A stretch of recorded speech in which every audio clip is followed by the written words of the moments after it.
प्यारे बच्चों नमस्कार, फिर से आप सबका स्वागत है आपका हमारे इस चैनल लर्न एंड शेयर पे। तो आपके जीतू भैया फिर से आ गए हैं आप लोगों के लिए एक और नया वीडियो लेकर के। और आज फाइनली हम बात कर रहे हैं चैप्टर नंबर 6 के बारे में।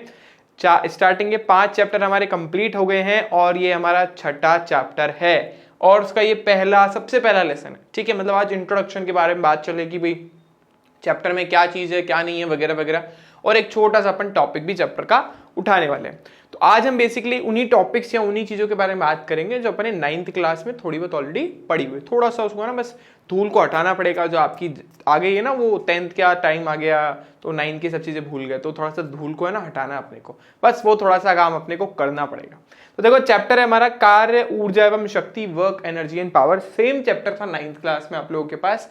वहां पे आप लोगों ने क्या क्या पढ़ा था? आपने वहां पे कार्य पढ़ा, वहाँ पे आपने ऊर्जा पढ़ी, अलग अलग प्रकार की ऊर्जाएं पढ़ी। उसमें से मैकेनिकल एनर्जी जो होती है वो हमारे काम की होती है, ठीक है, यांत्रिक ऊर्जा जिसे कहते हैं, जिसमें आप गतिज ऊर्जा और स्थितिज ऊर्जा के बारे में पढ़ती हो। उसके बाद आपका पावर आ जाता है, मतलब शक्ति आ जाता है। ठीक है, ये आपका पूरा 9th क्लास का सीक्वेंस होता है। लेकिन 9th क्लास में हम बहुत बेसिक चीज के बारे में बात करते हैं, मतलब जो हर बच्चे को जानना जरूरी है। ठीक है, तभी तो 10th क्लास की अपन बोलते हैं एजुकेशन 10th तक सबको आनी चाहिए। ठीक है, तो उसके आगे और क्या क्या चीजें, क्योंकि हमने साइंस लिया ऑब्वियसली बात है, तो एक्स्ट्रा चीजें पढ़नी पड़ेगी अपने को। ठीक है, चलो तो आज का लेसन स्टार्ट करते हैं, देखते हैं आज के लेसन में क्या है। तो आज का लेसन है हमारा कार्य के ऊपर की कार्य क्या चीज होती है। ये मान लो इसका फर्स्ट पार्ट है, अभी कार्य आगे भी आएगा। आज हम बिल्कुल बेसिक चीजों के बारे में बात करने वाले हैं। तो यहाँ पे आपको जीतू भैया रनिंग करते हुए दिख रहे होंगे, और ये हमारी प्रिंसेस जो है वो क्या बोलते हैं, ऐसे गार्डनिंग, मतलब वो घास काटने की मशीन होती है ना, वो काम कर, मतलब घास काटने का काम कर रही है। तो ये क्या है, ये सब चीजें कार्य से रिलेटेड है कि जीतू भैया भाग रहे हैं, तो ऑब्वियसली इनकी कुछ एनर्जी बर्न हो रही है, ऊर्जा का इनका कुछ ना कुछ क्षय हो रहा है, वो कहीं ना कहीं इनकी कार्य में परिवर्तित हो रहे हैं। ठीक है ना, जीतू भैया काफी रनिंग वनिंग कर रहे हैं आजकल, पतला होने की पूरी कोशिश कर रहे हैं कि थोड़े फिट वेट हो जाए। ठीक है, लॉकडाउन में बैठे बैठे बहुत मोटे हो गए थे, तो वो यहाँ पे रनिंग कर रहे हैं। और हमारी यहाँ पे जो प्रिंसेस है वो क्या कर रही है, वो गार्डन की घास काट रही है। तो ये सारी चीजें आज के चैप्टर में हमारे किस तरीके से रिलेटेड है, उसमें वो बात करने से पहले अपन देख लें कि चैप्टर का फ्लो क्या क्या, मतलब चैप्टर में अपने को पढ़ना क्या क्या है। हर बार का हमारा एक सिस्टम होता है कि हम चैप्टर का फ्लो देखते हैं पहले कि पढ़ना क्या क्या है। दिमाग में एक बार माइंड सेट तो हो जाए ना कि यार ये चीजें पढ़नी, अच्छा ये पढ़ना ये पढ़ना ये पढ़ना, तो एक दिमाग में एक सीरीज बन जाती है। तो अपने यहाँ पे आपको समझ आएगा कि कितने लेसन्स के अंदर ये जो हमारा चैप्टर कंप्लीट होने वाला है। तो सबसे पहले अपन बात करेंगे कार्य के बारे में। आज का पूरा लेसन इस टॉपिक पे डेडिकेटेड है कि कार्य क्या चीज होती है। आप बोलोगे सर ये तो बहुत छोटा सा टॉपिक है, W = FS, सर यही तो पढ़ा हमने 9th क्लास में, हो गया बस कार्य खत्म। ठीक है, लेकिन और भी बहुत सारी चीजें इसके अंदर वो पढ़नी है। फिर परिवर्ती बल द्वारा किया गया कार्य, ये हमारा नेक्स्ट लेसन में आएगा। गतिज ऊर्जा, कार्य ऊर्जा प्रमेय, स्थितिज ऊर्जा, ये सब पढ़कर आ चुके हो। कार्य ऊर्जा प्रमेय आपने नहीं पढ़ी है। और यांत्रिक ऊर्जा का संरक्षण भी आप लोगों ने पढ़ा है।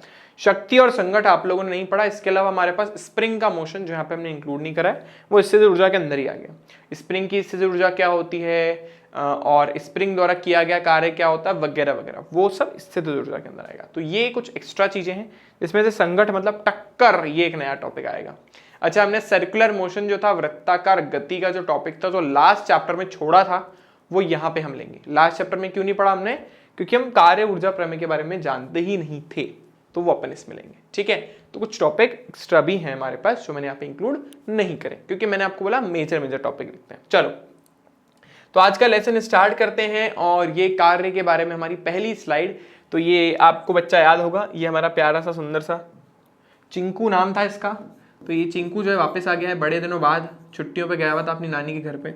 ठीक है, तो नानी के घर पे छुट्टियों से होके आ गया फाइनली, और इसका मन कर रहा है कि मैं चुपचाप पढ़ लूँ। तो ये प्रश्न ये पूछ रहा है कि मैंने सर 1 घंटे से इस बुक को पकड़ रखा है, तो सर क्या मैंने कोई कार्य किया? आप बोलोगे सर मैं तो सोच भी रहा हूँ सर, तो भी मैं कार्य कर रहा हूँ सर है ना, क्या बोलते हैं, मैं सर खा रहा हूँ सर, तो भी मैं काम कर रहा हूँ सर मैं तो सो रहा हूँ तो भी मैं काम कर रहा हूँ सर। मतलब आप ऐसी हर चीज के बारे में बोल सकते हो कि मैं इसमें भी कर रहा हूँ, उसमें भी काम कर रहा हूँ, ये भी कर रहा हूँ, भी कर रहा हूँ, तो सब सर काम हो गया। जैसे इसने बोला सर मैं बुक होल्ड करके खड़ा हूँ, सर मेरी एनर्जी तो वेस्ट हो रही है ना सर। तो सर मैंने कार्य किया या नहीं करा।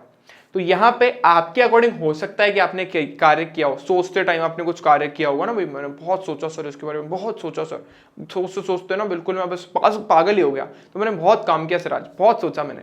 ठीक है, तो आपके अकॉर्डिंग आपने कार्य किया होगा, लेकिन फिजिक्स में हम जिस कार्य के बारे में बात करते हैं वो होता है यांत्रिक कार्य, मैकेनिकल वर्क। ठीक है, तो मैकेनिकल वर्क यानी यांत्रिक कार्य के लिए दो चीजें जरूरी होती हैं।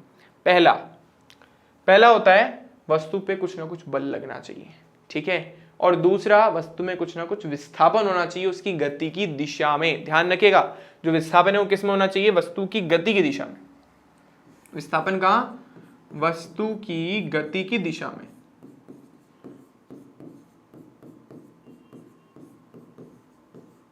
ठीक है, वस्तु की गति की दिशा में विस्थापन होना चाहिए। अब वापस आते हैं पिछले वाली स्लाइड पे। ये जो हमारा चिंकू है, ये बेचारा अपनी बुक लेके तो खड़ा है, लेकिन बेचारा इतनी देर से खड़ा है, वो बुक अपनी जगह से कहीं जा ही नहीं रही है। ऑल्दो बल लगा रहा है अपना अपना, मतलब मसल्स वसल्स की एनर्जी उसने लगा रखी है, अच्छी मोटी वाली फिजिक्स की बुक पकड़ रखी है, मतलब काफी बल लगाना पड़ रहा है उसको होल्ड करने के लिए। तो बल तो वो लगा रहा है, लेकिन बुक अपनी जगह से कहीं नहीं जा रही, वो बेचारी एक ही जगह बैठी है चुपचाप से। ठीक है, तो हमारे अकॉर्डिंग इस केस में वर्क डन कितना हो गया? 0 हो गया। आप सोच खूब रहे होगे, बहुत सोच रहे होगे, खूब सारा दिमाग का यूटिलाइजेशन कर रहे होंगे। तो पहली बात तो कोई फोर्स नहीं लगा, और दूसरी बात आपका दिमाग उठ के कहीं चला नहीं गया। ठीक है, तो दोनों ही चीजें नहीं हुई, इसलिए यांत्रिक रूप से आपने कोई कार्य नहीं करा। तो आई होप इतनी बात सबको क्लियर हो गई होगी कि यहाँ हम जिस कार्य के बारे में बात कर रहे हैं उसमें दो चीजों का होना बहुत जरूरी है। पहला, वस्तु के अंदर कुछ ना कुछ बल लगना चाहिए, और दूसरा विस्थापन तो होना चाहिए, लेकिन वस्तु की गति की दिशा में। ठीक है ना, वस्तु की गति की दिशा में अगर विस्थापन हो रहा है तो ही हमारे काम का है, अदरवाइज काम का नहीं है। ठीक है, चलिए, तो ये दो चीजें हम किस कार्य के बारे में बात करें, फिर हम बता देते हैं यांत्रिकी में किए गए कार्य के बारे में अपन बात कर रहे हैं, जिसके लिए दो आवश्यक शर्तें हैं, बल का लगना और दूसरा वस्तु में कुछ ना कुछ विस्थापन होना, वो भी वस्तु की गति की दिशा में। ये आपने पहली चीज पढ़ी थी शायद 9th क्लास में। कई बच्चे भूल गए होंगे, कई बच्चे बोल रहे होंगे सर हमें तो याद है सर, हमने तो बहुत अच्छे से पढ़ा है सर। अच्छी बात है अगर आपने अच्छे से पढ़ा है। तो जिन बच्चों को नहीं पता वो ये चीज नोट कर ले, दिमाग में डाल ले कि हम यहाँ किस बल के बारे में, किस कार्य के बारे में बात कर रहे हैं, जहां वस्तु पे बल लगता है और वस्तु में विस्थापन होता है उसकी गति की दिशा में। तो ये दो चीजें होना जरूरी है। एक एग्जाम्पल देते हैं, मान लीजिए, ध्यान से सुनना। मान लो कि तुम चल रहे हो, तो मेरा प्रश्न ये है, ऑब्वियसली आप चल रहे हो, तो चल रहे होगे तो कहाँ आगे चल रहे होगे भाई? ठीक है भाई, चल रहे हैं सर, आगे चल रहे हैं, तो आगे चल रहे हो भाई, ठीक है, चल लिया आगे। तो मेरा प्रश्न ये है कि आपके ऊपर फ्रिक्शन फोर्स लगेगा? बिल्कुल, आपने बोला सर बिल्कुल लगेगा, फ्रिक्शन फोर्स लगेगा ना, जो हमारी गति का विरोध करेगा। ठीक है, तो प्रश्न ये है कि इस फ्रिक्शन फोर्स ने, इस जो घर्षण बल है, इसने आपके ऊपर कितना कार्य किया? घर्षण द्वारा किया गया कार्य, ये आपके दिमाग में प्रश्न आना चाहिए।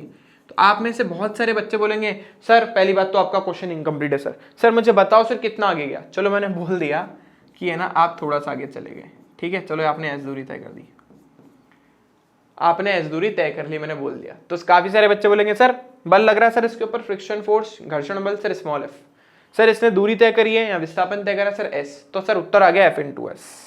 बहुत सारे बच्चे सोच रहे होंगे, और जो उत्तर आया उसको कमेंट करके जरूर बताना कि तुमने क्या सोचा था। कि भाई मैं आपसे पूछ रहा हूं कि घर्षण बल आपके ऊपर कितना कार्य करेगा।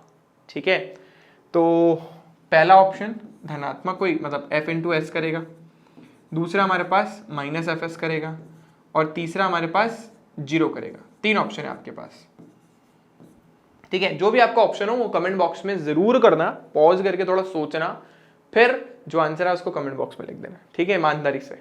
चलो मैं आपको, अच्छा इसमें यहाँ पे स्मॉल एफ कर देना क्योंकि हम फ्रिक्शन फोर्स के बारे में बात कर रहे हैं।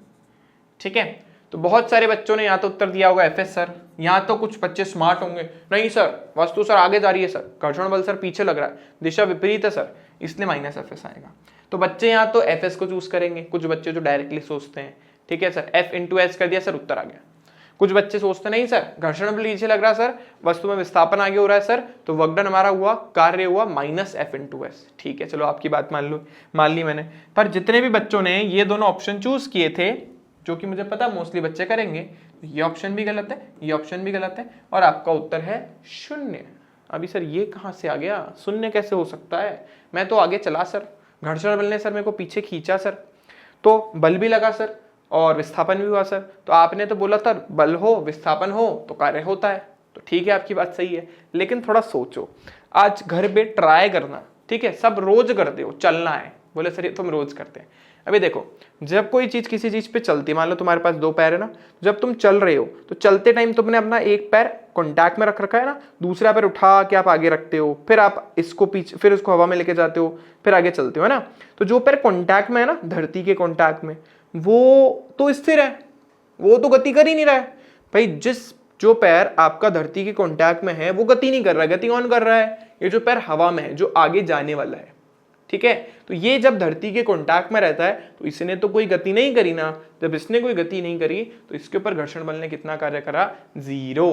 तो इसका उत्तर आ जाएगा हमारे पास 0। एक बार वापस समझो, कोशिश करना समझने की। देखो मैं ट्राई करा बताता हूँ। ये मान लो सरफेस, ये तो पैर मेरे, मैंने ऐसे चला तो पहला पैर मैंने ऐसे रखा, फिर हवा में उठा के दूसरा पैर रखे, फिर आगे ऐसे ऐसे तो अपन चलते हैं। जब आप धरती के कांटेक्ट में सिर्फ एक पैर है, दूसरा तो हवा में, ये नीचे जो कांटेक्ट में, दूसरा हवा में चल के आगे जाने की कोशिश कर रहा है, तो ये तो धरती के कांटेक्ट पे जो है, जो धरती के अर्थ के कांटेक्ट में है, उसके संपर्क में है, उसके वो तो गति नहीं कर रहा ना, वो तो स्थिर है, उसी पे लगेगा घर्षण बल। जब वो गति नहीं कर रहा तो उस केस में विस्थापन हुआ 0, तो उसके ऊपर किया गया कार्य भी कितना हुआ, 0। ठीक है, तो आई होप सबको इतनी बात क्लियर हो गई होगी कि घर्षण बल आपके ऊपर कोई भी काम नहीं करता, क्योंकि घर्षण बल सिर्फ तभी लग सकता है जब 2 बॉडीज कांटेक्ट में हो, और कांटेक्ट में तभी आएगी जो आपका पैर कांटेक्ट में, वो तो हमेशा स्थिर ही रहता है, वो तो कभी गति करता ही नहीं है। जब वो गति करने के लिए आगे बढ़ता है तब तक दूसरा पैर कांटेक्ट में आ चुका होता है, और पहला पैर मतलब जिसके बारे में आप बात कर रहे हो वो हवा में आ चुका होता है। ठीक है, तो इस तरीके से उसके द्वारा किए गए कुल कार्य का मान 0 हो जाता है। ठीक है, तो आई होप सबको इतनी बात क्लियर हो गई होगी। चलो, तो हमने सारी बेसिक बातें कर ली। हम वस्तु पर लगाए गए यांत्रिक कार्य की गणना करते हैं। तो हमारा पहला बहुत आसान सा केस है जो हमने 9th क्लास में ही पढ़ा था। केस ये है कि जब वस्तु पर हम बल लगा रहे हैं उसकी गति की दिशा में, मतलब मान लो ये वस्तु है, ठीक है ना, m द्रव्यमान की एक वस्तु है, मान लो एक बॉल है यार तुम्हारे सामने, और तुमने उसको किक कर दिया, है ना, ये बॉल है तुम्हारे हाथ, बॉल है और तुमने उसको किक कर दिया, ऐसे किक कर दिया, तो आपने देखो बल का लगाया आगे सीधा सीधा, वस्तु ने गति का करी, सीधी सीधी करी, तो मान लो उसने s दूरी तय करी, और ये वस्तु की नई मतलब ये उसकी नई पोजीशन है, ये उसकी प्रारंभिक स्थिति थी, है ना, इनिशियल पोजीशन थी, और ये उसकी अंतिम स्थिति यानी उसकी फाइनल पोजीशन है। तो प्रारंभ में वो यहाँ पर रखी हुई थी, बल आपने ऐसे लगाया, विस्थापन उसमें s हुआ, तो आपने कितना कार्य किया, तो 10th में भी पढ़कर आए हो सर F/s। ठीक है, कोई गलत नहीं है। तो ये 10th क्या 9th में, तो ये तो 9th क्लास का कॉन्सेप्ट था। अब आते हैं थोड़ा 11th क्लास के कॉन्सेप्ट पे। ठीक है, अच्छा 9th क्लास में जो मैं कॉन्सेप्ट आपको बताने जा रहा हूँ वो क्यों नहीं पढ़ाया जाता, क्योंकि जब तक आपको त्रिकोणमिति का कोई ज्ञान नहीं होता, क्योंकि त्रिकोणमिति का पहली बार ज्ञान 10th क्लास में जाके मिलता है। ठीक है, इसलिए 9th क्लास में वो सेकंड केस नहीं पढ़ाया जाता जो मैं भी आपको पढ़ाने वाला हूँ। तो ये तो सिंपल सी बात है, अगर वस्तु की गति की दिशा में ही बल लगे और उसमें s विस्थापन हो जाए तो किया गया कार्य गणितीय रूप से बल और विस्थापन के गुणनफल के बराबर होगा। ठीक है ना, अगर आप डेफिनेशन में बोलो तो गणितीय रूप से इस केस में गणितीय रूप से किया गया कार्य से किया गया कार्य Fs के बराबर होता है। ठीक है,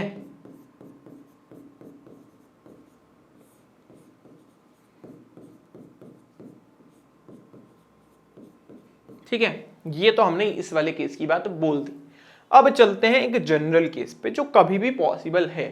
अब जैसे हमारी प्रिंसेस जो पहले भी गार्डन की मशीन, वो घास काटने की मशीन से घास काट रही थी, तो अभी भी वही कर रही है, लेकिन यहाँ पे थोड़ा सा सोचो, जब आपने ये जैसे सरफेस पे चल रही घास वास उगी हुई ऐसे मस्त, और उसको ही काटने की कोशिश करे, बड़ी बड़ी हो गई है घास, है ना, और आज मम्मी ने इसको बोला है कि प्रिंसेस जाकर के तुम्हारा घास जो है जितनी वो काटो। अब तुमने सोचा होगा सर प्रिंसेस है तो किसी महल वहल की प्रिंसेस होगी। नहीं बेटा, ये तो इसका नाम प्रिंसेस है, बाकी कुछ नहीं, घास काटने का काम करती है क्योंकि मम्मी से डरती है ना। ठीक है, तो आपका मान लो ये घास वास कट बढ़ गई है और है ना इसकी मम्मी ने बोला जा बेटा घास काट। तो घास काटने के लिए मशीन उठाई इसने और इसने मशीन को चलाना स्टार्ट कर दिया। अब क्या वो मशीन ऐसे बैठ के चला रही है, ऐसे ऐसे ऐसे ऐसे ऐसे तो नहीं चला सकती क्योंकि मशीन तो ऊपर से खड़े होके ही चलाई जाती है। तो इस केस में जो उसने बल लगाया वो इस दिशा में लगाया, जबकि वस्तु गति किस दिशा में करना चाहती है, इस दिशा में। तो इस बार क्या हुआ, इस बार ये हुआ कि हम जो बल लगा रहे हैं वो वस्तु की गति में नहीं लगा रहे हैं, हम इस बार जो बल लगा रहे हैं वो वस्तु की गति के साथ कुछ ना कुछ या क्षैतिज के साथ कुछ ना कुछ कोण लगा के लगा रहे हैं।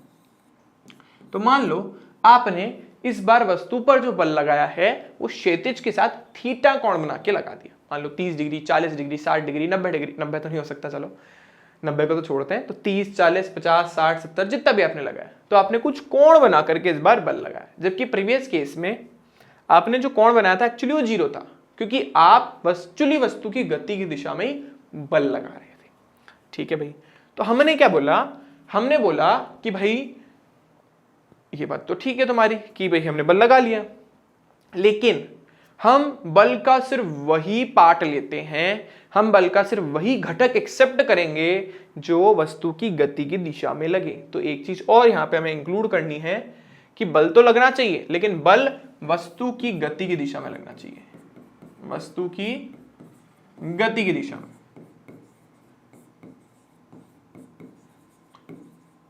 तो यहां पे हमने बोला कि जो बल लगेगा वो भी वस्तु की गति की दिशा में और जो विस्थापन होगा वो भी वस्तु की गति की दिशा में। तो यहाँ पे प्रॉब्लम क्या है, यहाँ पे प्रॉब्लम ये है कि जो बल लगा रहे हो आप वस्तु की गति की दिशा में नहीं लगा रहे हो, आप उसके साथ कुछ ना कुछ कोण थीटा बना रहे हो। तो जब ऐसा केस आता है, जब थीटा वीटा की बातें चलने लग जाती हैं, तो फिर हम सदिशों का घटक वियोजन या सदिशों का वियोजन जो टॉपिक अपन ने पढ़ा था उस पर आ जाते हैं। क्या था भाई उसके अकॉर्डिंग, कि मान लो कि हमारे पास कोई सदिश है ए वेक्टर, तो इसके फिर 2 घटक हो जाते थे अगर ये थीटा कोण इसके साथ बना रहा है।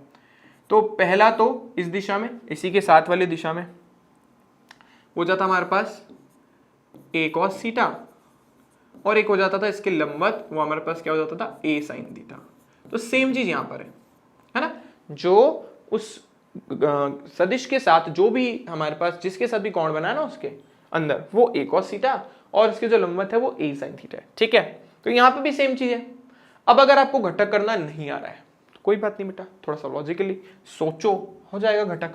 मान लो मैंने यहां पे एक लाइन बना दी, जेड बनता हुआ सबको दिख रहा होगा, सर जेड दिख रहा है सर दिख रहा है, तो ये रहा जेड, देखो ये रहा जेड, ये थीटा है तो ये भी थीटा होगा। मैं एफ को थोड़ा नीचे लिख देता हूं, ये चीज मैंने आपको पहले भी बताई है, अभी हम वापस बता रहे हैं। ठीक है, हमने अगर आपको यहीं पे घटक करना आता है, मैं दोनों तरीके से बता देता हूँ, यहीं पे भी घटक करना बता देता हूँ, और जिन बच्चों को ऐसे घटक करना नहीं आता ना, वो आप एक समानांतर रेखा खींच दो ताकि जेड बन जाए, मतलब एकांतर कोण बन जाए। तो ये थीटा है तो ये भी क्या बन जाएगा, थीटा, और ये क्या एफ। तो फिर एफ के 2 घटक हो जाएंगे, एक तो इस दिशा में वो कौन है हमारे पास एफ कॉस थीटा, और एक इसके लंबवत। अब सर लंबवत कहाँ लें सर, ऊपर ले सर या नीचे ले, मैंने क्या बोला, जिसके भी आप घटक कर रहे हो हमेशा बीच में आना चाहिए। तो ये ना एफ, तो जो भी घटक होगा वो लंबवत होगा लेकिन इसके नीचे, ऐसे नहीं हम ऊपर बना दो क्योंकि एफ तो नीचे है ऊपर थोड़ी ना है। तो हमारे पास क्या हो गया एफ साइन थीटा। अब क्या बोला था मैंने कार्य वाले उस स्लाइड के अंदर कि हम बल का वही घटक लेते हैं जो उसके बल की गति की मतलब जो वस्तु की गति की दिशा में हो। तो वो कौन सा घटक है, ये वाला है सर। तो यानी हम जब कार्य के बारे में बात करेंगे तो उसके अंदर हम बल का कौन सा घटक लेंगे जो इसकी गति की दिशा में है, और कौन सा बल है वो एफ कॉस थीटा। लॉजिकली सोचो कि जो एफ साइन थीटा है वो ऐसे लग रहा है, सॉरी एफ कॉस थीटा कैसे लग रहा है, ऐसे लग रहा है, और एफ साइन थीटा कैसे लग रहा है, ऐसे। तो वो तो उसको दबाने की कोशिश कर रहा है, वो बोला तू नीचे जा नीचे जा, जबकि एफ कॉस थीटा उसको आगे की तरफ मोशन कराने की कोशिश कर रहा है। तो जो मोशन कराने का काम करे, जो गति करेगा काम करे, उसी से तो कार्य निकलता है। तो यहाँ पे हम जब जो बल का जो घटक हमारे काम का है जिससे हम कार्य की गणना करेंगे वो क्या है एफ कॉस थीटा, और एफ साइन थीटा कोई काम नहीं कर रहा, वो तो बेचारा उस वस्तु को रोकने का काम कर रहा है। ठीक है, तो इस बार मान लो भाई कि हमारे पास दूरी कितनी है s। तो इस केस में हमारे पास जो कार्य आया वो क्या है, हमारे पास w बराबर f का वो घटक जो कि वस्तु की गति की दिशा में, वो है f cos थीटा और इंटू s। कभी कभी ऐसा भी हो सकता है कि आप घटक f के बजाय s का करो, पर एनसीईआरटी में जितने भी क्वेश्चंस हैं उनमें हमें f के घटक करने हैं। कभी कभी s के भी घटक करने पड़ सकते हैं, यानी हम वस्तु की विस्थापन का वही घटक लेते हैं जो उसकी गति की दिशा में हो। ठीक है, जैसे मैंने आपको स्लाइड में बताया था ना, दो पॉसिबिलिटीज है, या आप क्या बोलते हैं, वही बल लोगे जो वस्तु की गति की दिशा में लग रहा हो, आप वही विस्थापन लोगे जो वस्तु की गति की दिशा में हो। ठीक है, तो बेसिकली आपके पास कुल मिला के फॉर्मूला ये आएगा f cos थीटा, या इसको आप लिख सकते हो fs cos थीटा, कोई फर्क नहीं पड़ता। तो ये जाना पहचाना कुछ फॉर्मूला दिख रहा होगा, कभी बुक खोलते हुए इधर उधर पेज पलटते हुए दिख गया होगा, fs cos थीटा। ठीक है, तो एक नया फॉर्मूला हमारे सामने आया, वो फॉर्मूला कौन सा है, fs cos थीटा। ठीक है, ये है जनरल फॉर्मूला किसका, वस्तु के कार्य निकालने का। अब जैसे प्रीवियस केस के अंदर इसको मैं लगाने की कोशिश करूं, तो इस केस में बल आपकी विस्थापन की दिशा में ही है, तो कौन कितना बन रहा है, 0, और cos 0 का मान इस स्लाइड के अकॉर्डिंग कितना होगा, 1, तो वो हो गया हमारे पास सिर्फ fs बच गया। ठीक है, तो इस तरीके से हम बल को कार्य को आराम से निकाल सकते हैं।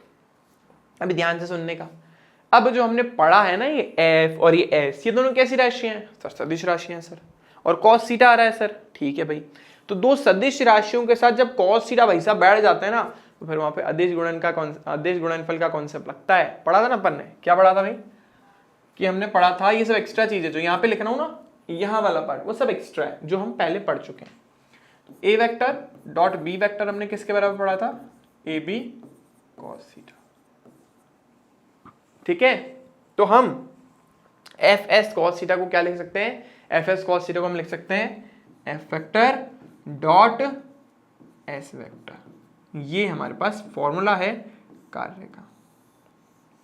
ये कौन सा रूप है इसका, ये कौन सा रूप है, ये इसका सदिश रूप है। इसको अपन क्या बोलते हैं, अब यहाँ पे एक बहुत नई चीज आप लोगों के लिए इंट्रोड्यूस हुई है कि हम किसी भी फॉर्मूले का सदिश रूप लिख सकते हैं। ये है इसका कौन सा रूप, सदिश रूप। सदिश रूप का क्या मतलब होता है कि जो उसमें सदिश राशियां है ना, उसको वेक्टर फॉर्म में लिख दो। ठीक है, मतलब उसके ऊपर एक बार बना दो, मतलब एरो बना दो, उसको सदिश रूप में निरूपित कर दो। तो यहाँ पे देखो हमने cos थीटा को हटा के उसकी जगह क्या लगा दिया, डॉट लगा दिया, और इन दोनों पे वेक्टर लगा दिया। और दो सदिश राशियों का अदिश गुणनफल डॉट प्रोडक्ट आपको एक अदिश राशि देता है। इसलिए कार्य कैसी राशि, एक कार्य एक अदिश राशि। यहां से हमारा ये कंक्लूजन निकला, कार्य की कोई दिशा नहीं होती। कार्य धनात्मक हो सकता है, कार्य ऋणात्मक हो सकता है, लेकिन कार्य की कोई दिशा नहीं होती है। मैं आपको बोल दूंगा यार, आज मैंने ना 2 जूल नेगेटिव काम किया है ना, आज इस दिशा में कार्य किया तो धनात्मक, इस दिशा में ऋणात्मक, ऐसा नहीं होता। कार्य की कोई दिशा नहीं होती। माइनस और प्लस सिर्फ उसकी ये बताने के लिए होता है कि आपने जो बल लगाया वस्तु की गति की दिशा में है या विपरीत में। ठीक है, लेकिन इसकी कोई दिशा नहीं होती। यहाँ पे माइनस का साइन सिर्फ और सिर्फ ये बताता है कि बल वस्तु की गति की दिशा में लग रहा है या उसकी विपरीत। कई जगह आपने पढ़ा होगा माइनस का 2 जूल, माइनस का 3 joule, 5 joule, 6 joule, 7 joule, whatever it is. लेकिन वहां पे ऋणात्मक चिन्ह क्या बताता है कि बल वस्तु की गति की विपरीत दिशा में है, वो कार्य की दिशा को कदाचित नहीं बता रहा। ठीक है, तो ऐसा ना सोचे कि अब माइनस साइन उसकी दिशा बता रहा है, दिशा नहीं बता रहा है।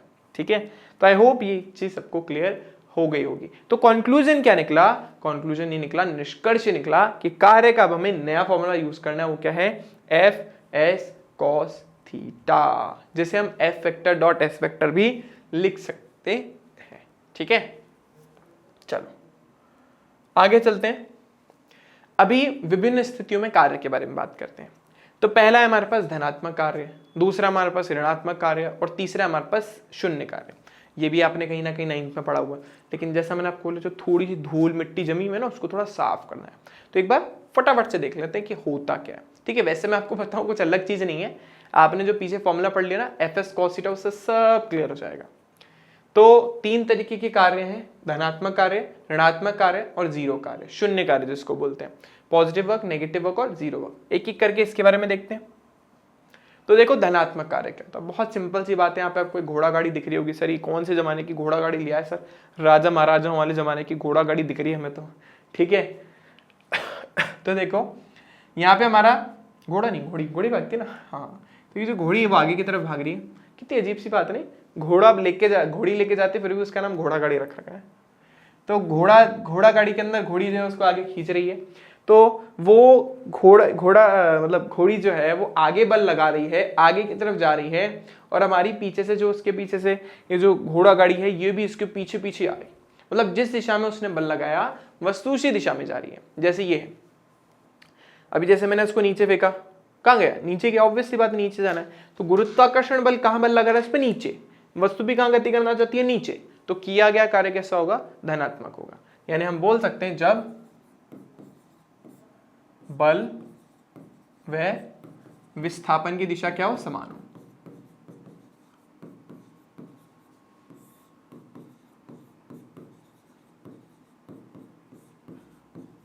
बल एवं विस्थापन की दिशा क्या हो, समान हो। अब सर ये तो हमने 9th क्लास में पढ़ लिया सर, तो नया क्या बता रहे हो आप इसमें, तो अभी देखते हम क्या बनाया बता रहे। देखो हम पीछे फॉर्मूला पढ़ा क्या है, एफ एस कॉस थीटा, जो हमारे कार्य का फॉर्मूला था, ठीक है, सही है, कुछ गलत भी नहीं है।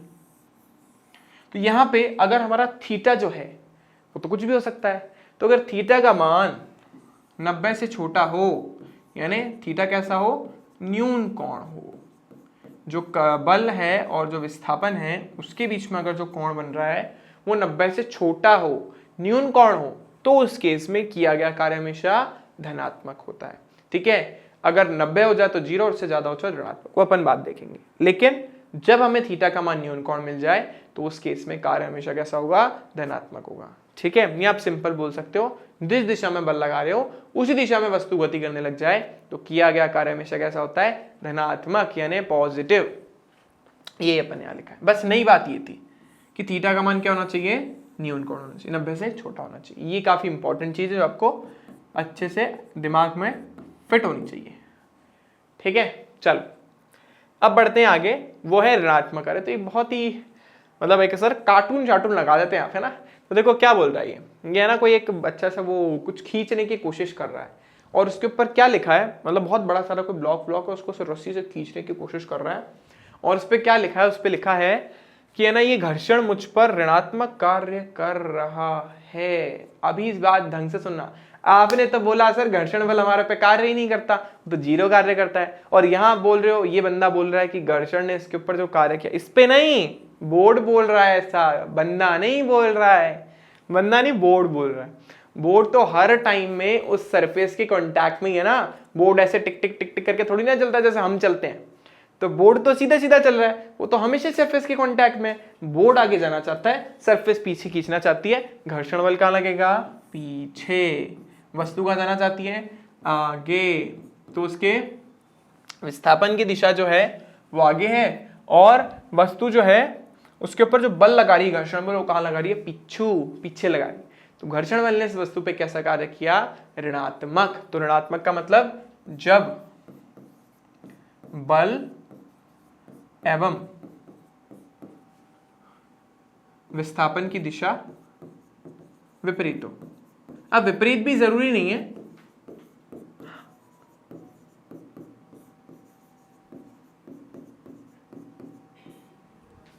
तो विपरीत भी जरूरी नहीं है, जरूरी यह है कि थीटा का मान 90 से बड़ा होना चाहिए, यानी जो आपका कोण है वो कैसा होना चाहिए, वो आपको होना चाहिए अधिक कोण।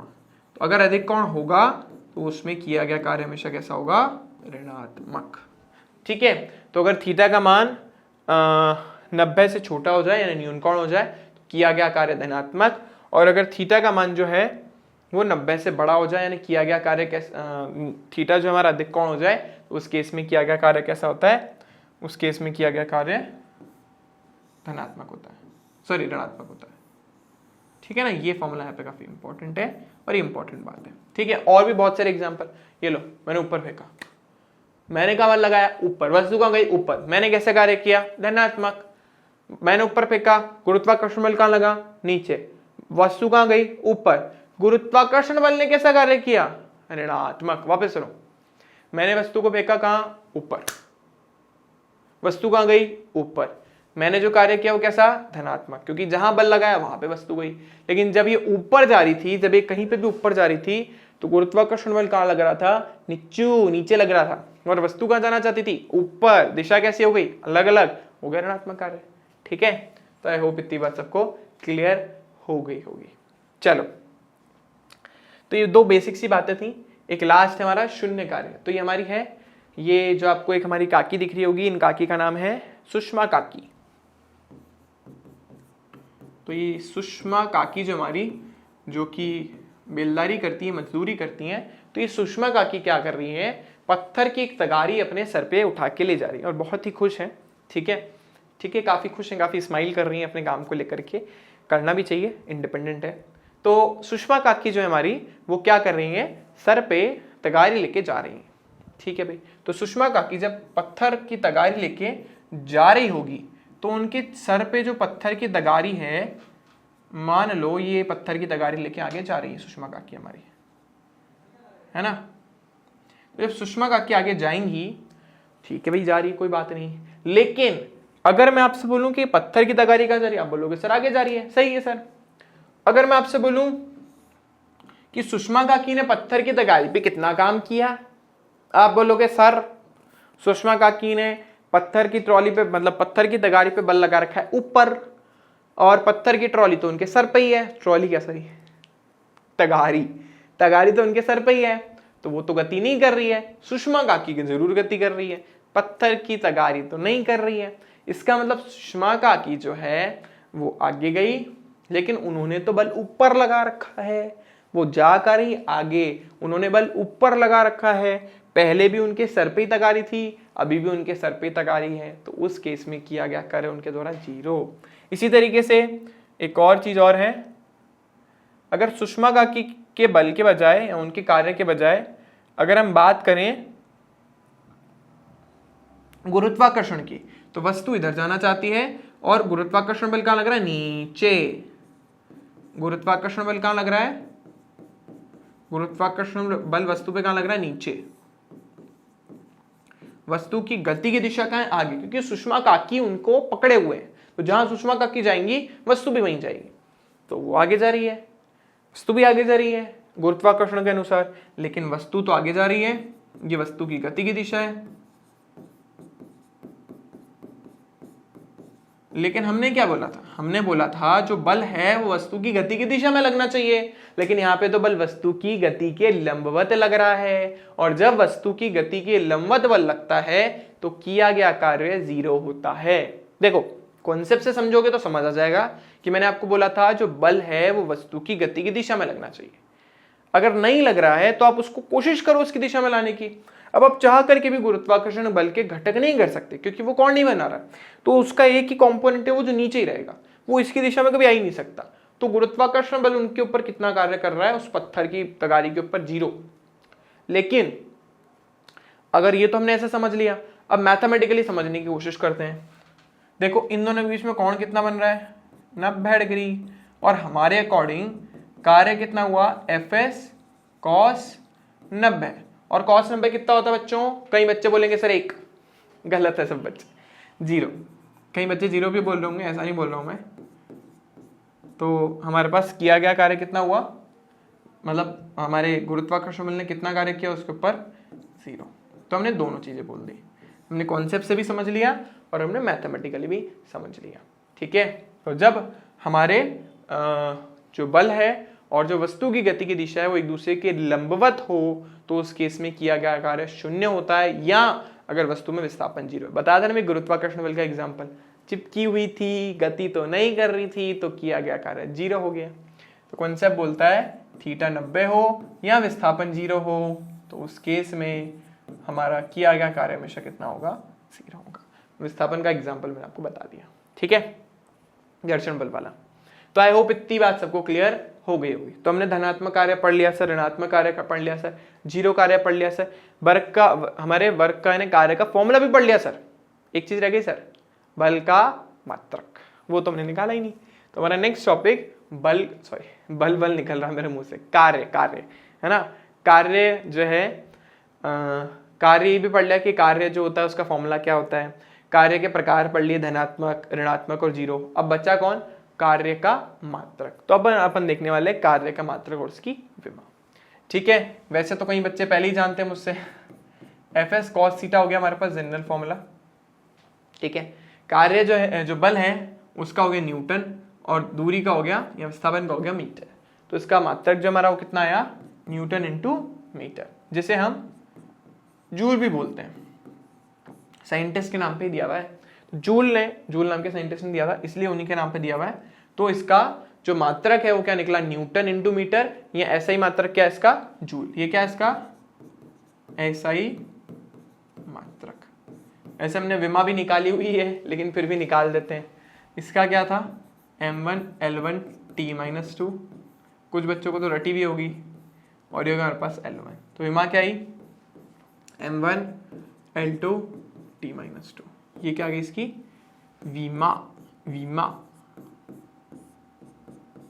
ठीक है, ये है इनकी विमा, इन भाई साहब की विमा है ये। ठीक है, तो मात्रक निकाल लिया और इसकी विमा भी निकाल ली। फिर सर क्या बचा? सर एक और है, देखो नेक्स्ट स्लाइड देखो, इसका एक और अपन मात्रक बताते हैं, वो है कार्य का गुरुत्वीय मात्रक। जैसे अपन ने बल का गुरुत्वीय मात्रक पढ़ा था ना, kgf, किलोग्राम फोर्स। ठीक है ना, kgf पढ़ा था, मूवी नहीं, kgf, किलोग्राम फोर्स। ठीक है, वैसे यहाँ पे भी होता है हमारे पास kgm, किलोग्राम मीटर। अगर वस्तु पे लगने वाला बल गुरुत्वीय बल के बराबर हो या 1 kgf के बराबर हो, 1 kgf का मतलब 9.8 न्यूटन का वस्तु पे बल लगे, तो उस केस में, और वस्तु में विस्थापन 1 मीटर का हो, तो उस पे जो कार्य उसका होगा उसको हम बोलेंगे kgm। क्या बोल रहा हूं मैं बोल रहा हूं अगर वस्तु पे जो बल लग रहा है वो 1 kgf का हो, 1 kgf का मतलब कितना हुआ? 9.8 न्यूटन। जो बल आप 1 किलो की वस्तु पे लगाती गुरुत्वाकर्षण, उसी के बारे में बात चल रही है, जो मैंने पहले वाली क्लास में पढ़ाया था। तो ये कितना है? 9.8 न्यूटन। और वस्तु में विस्थापन कितना हो जाए? 1 मीटर। तो उस केस में इसको पढ़ेंगे kgm, किलोग्राम मीटर। सुनने में कितना अजीब लगता है ना? ठीक है, इसको बोलते हैं kgm, और 1 kgm में कितना होता है? 9.8 जूल। कभी कभी क्वेश्चन में आ जाता है, इसलिए मैं आपको बता रहा हूँ। ऐसे ग्राम सेंटीमीटर जो होता है वो भी इसका एक वो है मात्रक है। अच्छा, इससे पहले एक चीज हमने और नहीं बताई, ये जो हमने मात्रक बताया ये तो ऐसा ही मैं बता दिया, ऐसे ही में हमें ऐसे हम MKS भी बोल सकते हैं, लेकिन CGS में तो मात्रक हमने बोला ही नहीं। तो देख लो CGS में मात्रक, CGS में हम जानते हैं इसका मात्रक क्या होता है? इसका मात्रक होता है अर्ग। ठीक है, क्या होता है इसका मात्रक? अर्ग। तुम्हारा जो 1 जूल होता है वो 10⁷ अर्ग के बराबर होता है। ये अपन ऑलरेडी पढ़ के आ चुके हैं, इसलिए हम ज्यादा दिमाग नहीं लगाएंगे इसके ऊपर। ठीक है, कहां से आया, कैसे आया, सब पढ़ लिया अपन ने चैप्टर नंबर 2 में। ठीक है, चलो तो वापस इस पे आते हैं। सेम चीज यहां पर है, अगर किसी वस्तु पे 1 ग्राम भार लग रहा हो, 1 ग्राम भार को अपन बोलते हैं, जैसे वहां पे होता था kgf, तो यहाँ पे होता है हमारे पास gf, ग्राम फोर्स। अगर इतना बल लगे, मतलब 980 डाइन का बल लगे, और उसमें विस्थापन 1 सेंटीमीटर का हो, तो जो हमारा कार्य होगा वो क्या होगा? 1 GCM, ग्राम सेंटीमीटर, और मान हमारा आ गया 980 अर्ग। तो कभी भी क्वेश्चन में दे दिया जाए कि वस्तु पर किया गया कार्य 1 kgm है, तो मतलब उसको आपको 9.8 से गुणा करना पड़ेगा जूल में कन्वर्ट करने के लिए। ठीक है, अगर kgm दिया है, जूल में जाना है, 9.8 से गुणा करना पड़ेगा। मतलब मैं क्या बोल रहा हूं, अगर kgm दिया है और जूल में जाना है तो 9.8 से गुणा करना पड़ेगा। ऐसे अगर GCM दिया है और अर्ग में जाना है, अर्ग को आप ARG लिख सकते हो। ठीक है, उसमें जाना है तो आप 980 से गुणा करोगे। ठीक है, आई होप इतनी बात सबको क्लियर हो गई होगी। जैसा हमारा kgf था ना, वैसा ही है। चलो अब आगे चलते हैं। मेन चीज, सदिश रूप में हम किए गए कार्य का मान निकालें कैसे? बहुत आसान है। मान लो कहीं तुम्हारे पास बल दिया हुआ है, बल सदिश रूप में कैसे दे रखा होगा? घटक दे रखे होंगे, x की दिशा में कुछ घटक होगा, y की दिशा में कुछ घटक होगा, z की दिशा में कुछ घटक होगा। मान लेता हूं वो क्या है? fx i cap plus fy j cap plus fz k cap. और मान लो उसका जो विस्थापन है वो क्या है हमारे पास? sx i cap plus sy j cap और प्लस एस जेड के कैप। तो ये हमें कार्य बल दे रखा है किसमें, सदिश रूप में IJK की फॉर्म में, ऐसे विस्थापन में भी हमें किसने दे रखा है, IJK की फॉर्म में।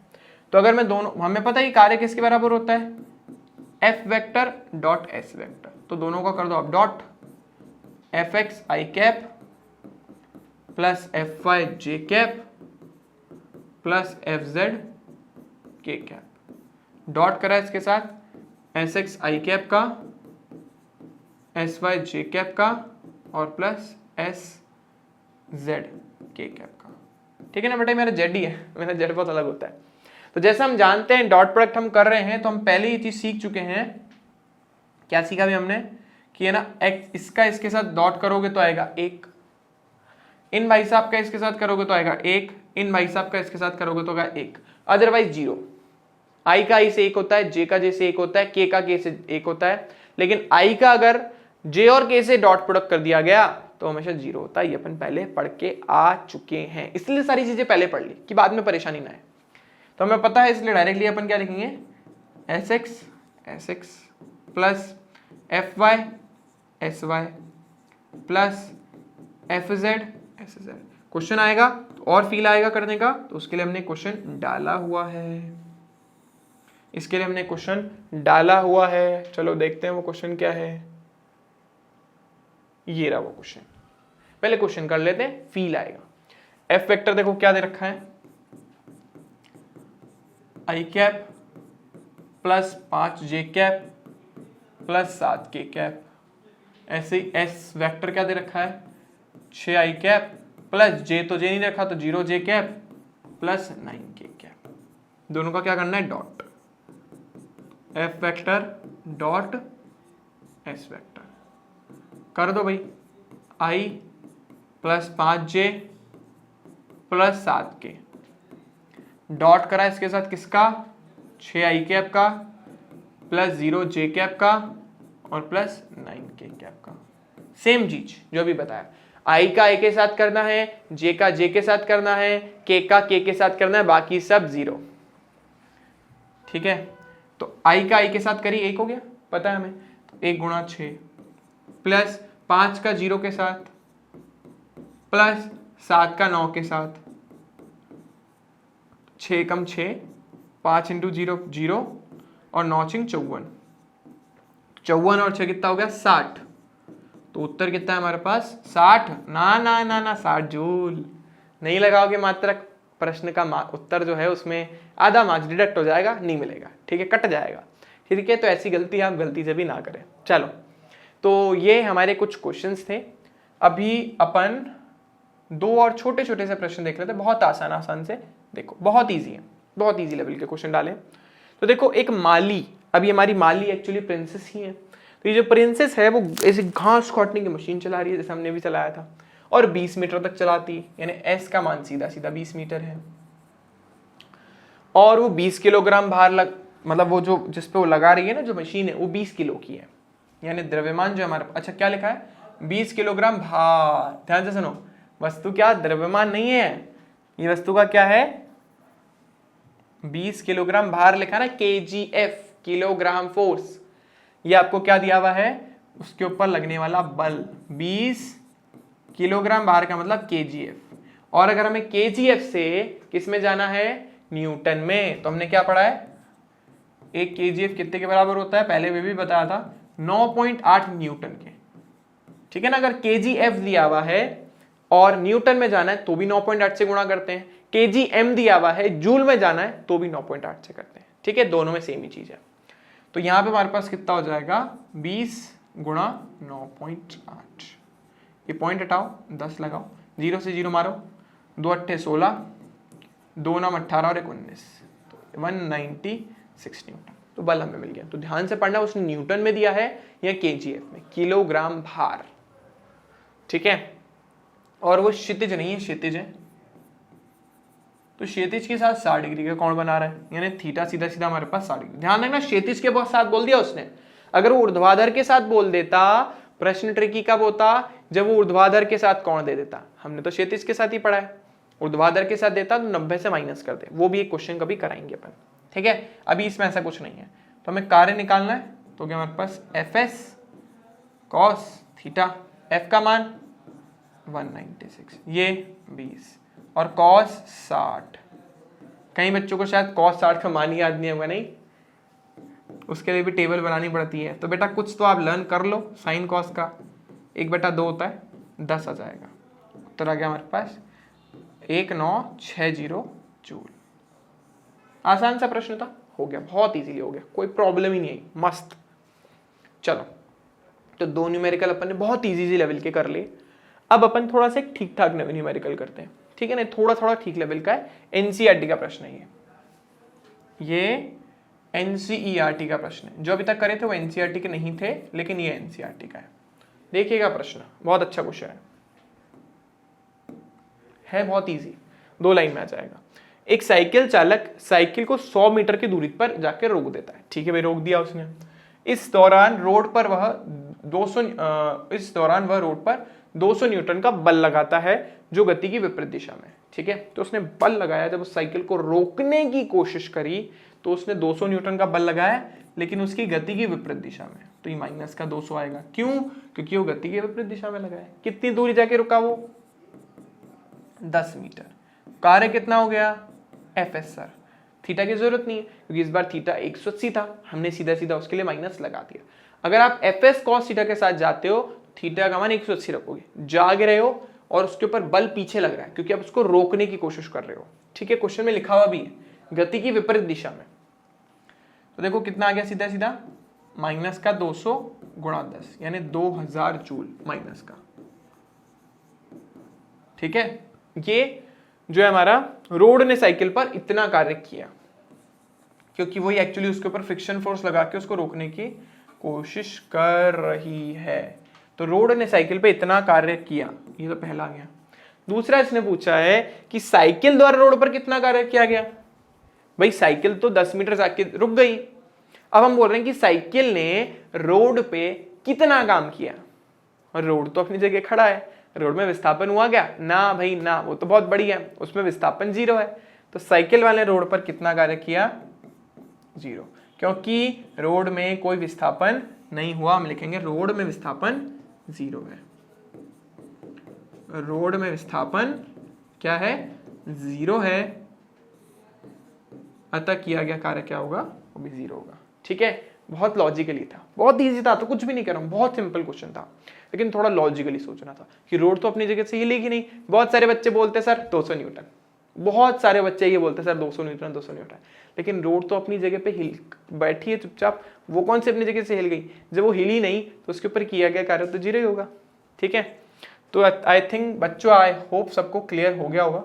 तो हमने काफ़ी कुछ अच्छे क्वेश्चंस भी किए हैं और कॉन्सेप्ट समझने की कोशिश करी कार्य के बारे में। तो बच्चों आज की क्लास के लिए इतना ही, मिलते हैं आप लोगों से नेक्स्ट क्लास में, और तब तक के लिए स्टे होम, स्टे सेफ, घर पे रहिए, सुरक्षित रहिए, पढ़ते रहिए, और वीडियो अच्छा लगता है तो शेयर और लाइक जरूर करना, ठोक देना भाई, और 2 बार ठोकना मत, एक ही बार ठोकना, नहीं तो वो हो जाएगा, मतलब कोई सेंस नहीं जाएगा, ठीक है बच्चों। चलिए मिलते हैं आप लोगों से नेक्स्ट क्लास में। Thank you for watching this video, bye bye.